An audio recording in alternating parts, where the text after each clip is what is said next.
amendement bi di leen ñaan ngeen adopté ko jërëjëf. Jërëjëf honorable Ayib Daffé. Est-ce qu'il y a une voix contraire, une opinion contraire au niveau des députés? Président de la commission des lois, le rapporteur général. Parfait. Je mets au vote l'amendement porté par l'honorable Ayib Daffé. Le vote démarre.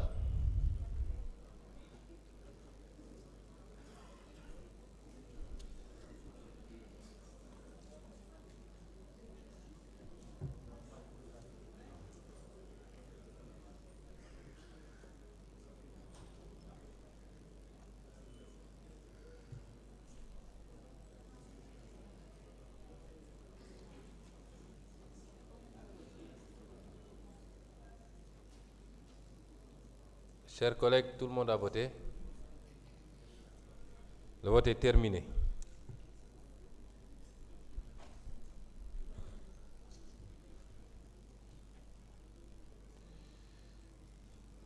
Le résultat est le suivant. Inscription 165, votant 114, pour 114, contre 0, abstention 0. L'amendement est adopté. Après les amendements, chers collègues, je mets aux voix l'article 2 avec les amendements, ou l'amendement qui a été adopté. Le vote démarre.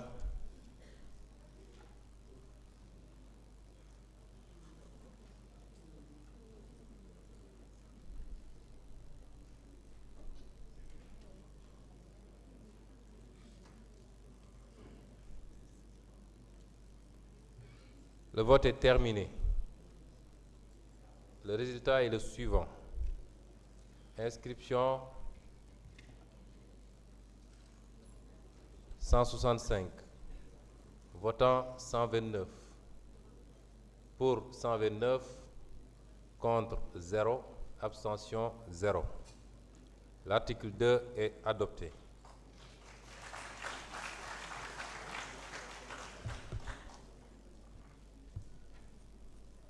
Monsieur le rapporteur,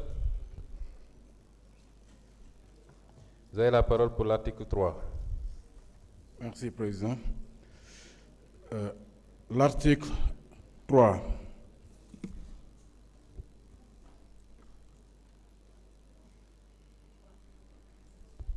Je mets au voix l'article 3. Le vote a démarré.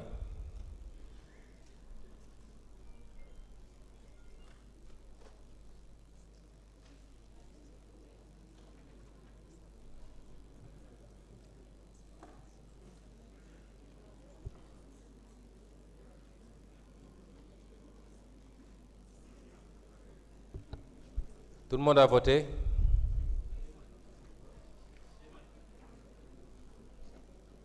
Le vote est terminé.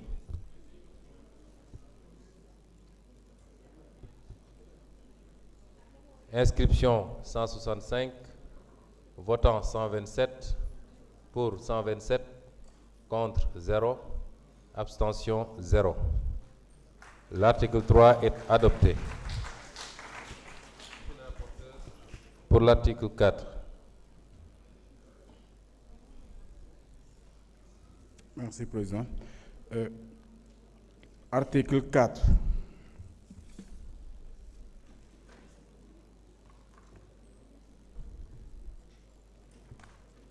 Il n'y a pas d'amendement, je mets aux voix. Le vote démarre.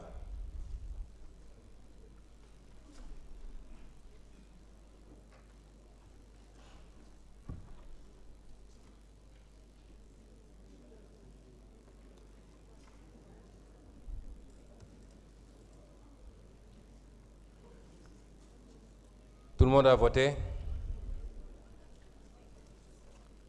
Le vote est terminé.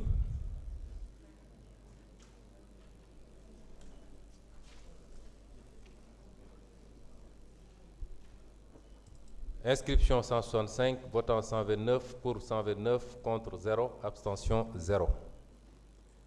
L'article 4 est adopté. Le rapporteur, je mets aux voix l'ensemble du texte maintenant. Le vote a démarré. Vous pouvez voter.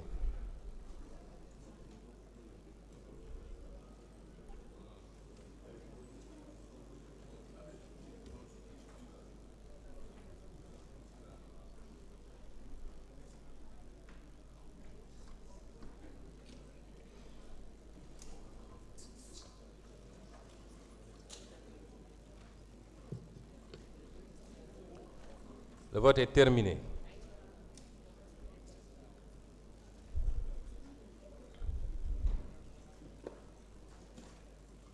Inscription 165, votant 129, pour 129, contre 0, abstention 0. Le texte est adopté.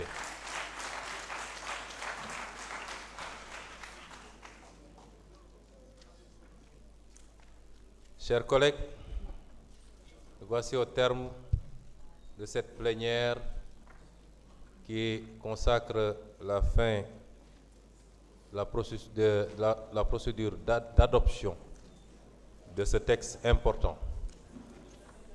Je voudrais dire quelques mots à l'endroit des Sénégalais, puisqu'étant un témoin privilégié de tout ce processus depuis le début. Monsieur le ministre garde des Sceaux a rappelé le processus, d'autres l'ont fait. Ça n'a pas démarré avec le dialogue politique. Ça a démarré avec notre serment politique en 2014.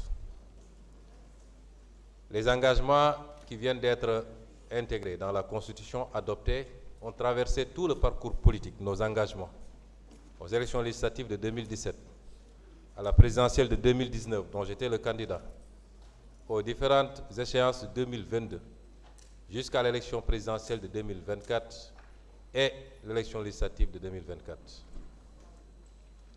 Le président de la République a souhaité convoquer un dialogue national.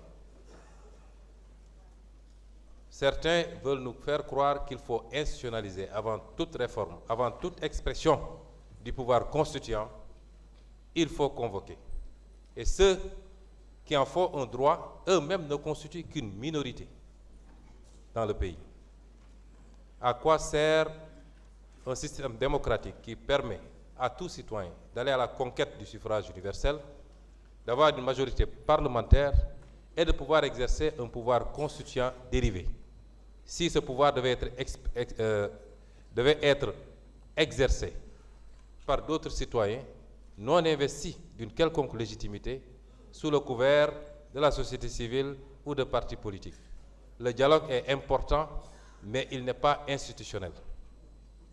Ce dialogue a existé. Le président a souhaité convoquer un dialogue politique. J'étais de ceux qui avaient dit et qui lui avaient